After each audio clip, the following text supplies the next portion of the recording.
The air in Capernaum was thick with anticipation. News had spread like wildfire that Jesus was back in town, perhaps even staying in a specific house. And just as quickly as the news, the crowds had converged. Picture it, every doorway, every window, every available space packed with humanity.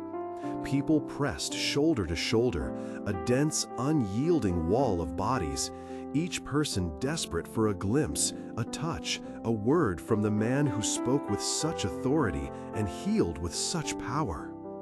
For 4 men, this scene was not just an inconvenience, it was an obstacle of monumental despair.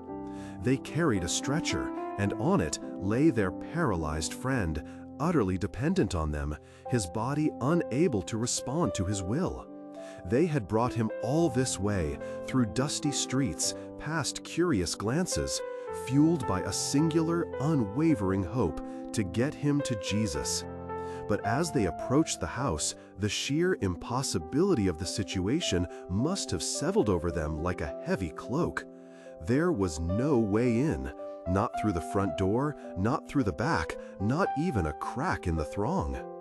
What do you do when faced with an impassable barrier, when the very thing you desperately need is right there, tantalizingly close, yet utterly out of reach? Most people would have given up.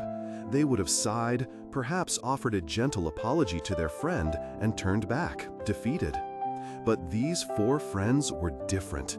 Their love, their determination, their faith, whatever it was, simply would not allow them to quit. They looked at the house, they looked at each other, and then, perhaps, one of them looked up. The roof. In those days, houses often had flat roofs, accessible from an external staircase, and not just for shelter, but as a living space, a place for contemplation, or even a cool spot to sleep on a warm night. And suddenly, for these 4, it wasn't just a roof, it was a way in. Imagine the conversation, the quick glances, the unspoken agreement. They must have muscled their way through a less dense part of the crowd, perhaps found an alleyway, and then, with incredible effort, began to carry their friend, stretcher and all, up the external steps. We can only guess at the physical strain, the awkward balancing, the determination etched on their faces. Once on the roof, the task shifted from navigating human obstacles to dismantling physical ones. These roofs were typically made of beams, branches, and packed earth or clay. They wouldn't have had sophisticated tools, but driven by urgency, they began to dig, to pry, to pull away the layers. Dust and debris would have rained down into the room below, surely catching the attention of Jesus and everyone listening to him. The chatter would have quieted, heads turning upwards, perhaps in annoyance, perhaps in confusion. What on earth was happening above them? As the hole widened, large enough to lower a man and his mat, they must have carefully, slowly maneuvered their friend to the edge. And then, using ropes or perhaps even their own cloaks fashioned into makeshift slings, they began the descent. It was a spectacle, no doubt. A man, paralyzed, slowly, steadily, being lowered from the ceiling directly into the very center of the room, right before Jesus. The moment must have been breathtaking. The dust settling, the ropes still swaying slightly, and there before Jesus lay the paralyzed man on his mat, surrounded by the amazed, silent faces of the crowd, and overhead, the gaping hole in the roof with 4 watchful faces peering down. And what did Jesus do? He didn't immediately comment on the dramatic entrance. He didn't admonish them for property damage. The Gospel of Mark tells us when Jesus saw their faith, not just the faith of the paralyzed man, but the collective, persistent, daring faith of the friends who had gone to such extraordinary lengths. And then came the words that must have shocked everyone.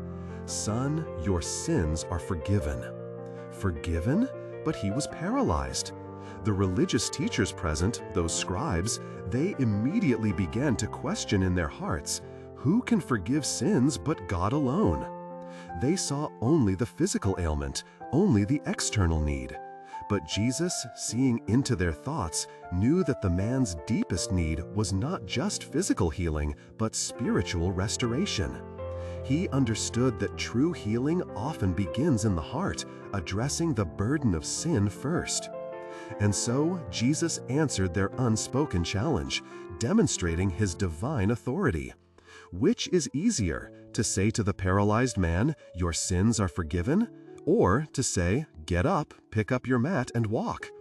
He paused, allowing the gravity of the question to sink in. "But so that you may know that the Son of Man has authority on earth to forgive sins." He then turned to the paralyzed man and commanded, "I tell you, get up, take your mat, and go home." And in that instant, the man, who moments before had been utterly helpless, found strength flowing through his limbs. He stood, he rolled up his mat, and he walked out, right through the astonished crowd, glorifying God as he went. The story of the paralyzed man and his friends is a powerful, vivid illustration of what it means to be a community of faith. It's a call to look beyond the obvious, to persist when barriers seem insurmountable, and to never give up on bringing people closer to Christ. These friends didn't just pray, they acted. They didn't just hope, they strategized, they sweated, they risked, and they even did a little creative deconstruction. Their faith wasn't passive, it was active, determined, and willing to literally move mountains, or at least parts of a roof. It reminds us that sometimes bringing someone to Jesus requires practical effort, daring solutions, and unwavering commitment. It means seeing past the immediate physical needs to the deeper spiritual longing. We are called to be like these friends, a roof gang, if you will, always looking for a way, even an unconventional one, to bring others face to face with the one who offers both forgiveness and healing. Perhaps there's someone in your life who needs to meet Jesus, but they face barriers.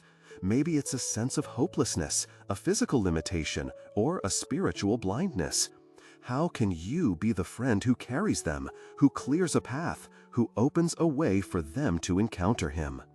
Let this story inspire us to be relentless in our love, courageous in our faith, and creative in our efforts to lead others to the transforming presence of Jesus. Thank you for joining me for this reflection.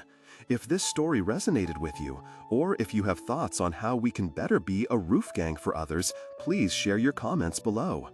And if you enjoyed this discussion, consider subscribing for more stories of faith and inspiration. Until next time, may you be blessed and be a blessing.